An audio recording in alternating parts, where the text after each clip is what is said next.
It's the number one thing we knew we had to get right. It's the first thing we ever worked on in terms of building a Spider-Man game. It's all come together from like prototype space to now you really get that sense of speed with the visual effects that are there. Similar to what we talk about combat. We want you to feel great instantly when you pick up the controller, but over time you start to see the complexity, start to see the depth.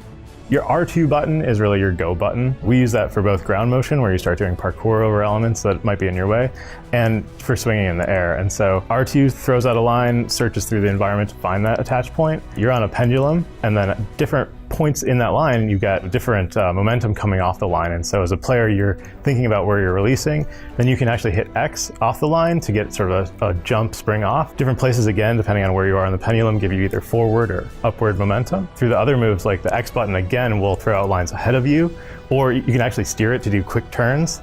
And they attach to buildings as well and pull you in a particular direction. One thing we talked about is we didn't want to stop players. We didn't want to like face plant. We want to just keep your momentum and flow going. And he's 8 years being Spider-Man. He's kind of fine-tuned his traversal. So if you slam into a building, you just keep running up it. Yeah, and when you hit that wall, we actually do take your input direction into account. So you can go straight up, you can go horizontal, or you can even go at an angle, and you've got steerability on the wall as well. You have basically two options at the top. You can either keep going up and it'll kind of send you like in a mid-air jump, but if you time the button press near the top of the building, it'll kind of catapult you over so you can keep your momentum going. And then what you do is you press X again to web zip forward. You can really just keep that rhythm and flow of traversal going and make it, and can feel really pretty fast and fluid. When you're above the building line, if you're too far above, there's nothing to attach to, and so we don't want anything to happen. But it doesn't make sense that you would just be stuck up there waiting to fall, right? You're Spider-Man, and so you can actually sort of throw a line down, get a pull down into the building line. And you do have like a, is it L3? Yeah, so the L3 button actually sends you to a free fall dive, and that's one of the ways to get a lot of momentum pretty quickly. There's also L2 and R2 together will zip you to a perch. So you actually throw out a line to a particular environment object, like a lamppost or something like that. Yeah, lamppost, water towers, different signs in the city. Yeah, and so then you'll follow those lines in, and if you hit, again, the X button, it's a lot of really simple button combinations that you can chain together. That X button will throw you off of that perch with, again, a boost of momentum.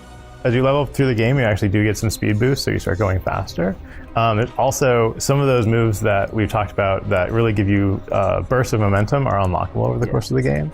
You got to feel like Spider-Man more than you've ever done before. It's all about feeling like Spider-Man. It's delivering that fantasy of I'm swinging through this concrete jungle gym of New York City, and I'm doing it with speed, style, flow, fluidity, and acrobatics that at the same time is exhilarating, but almost at the same time, it's got a certain rhythm to it where it's a little bit relaxing. Like some people, hey, I'm just gonna go for a run because it actually calms me down. I imagine if sometimes Spider-Man in between would just want to swing around the city because that's what he does. And you have that feeling of relaxation within exhilaration.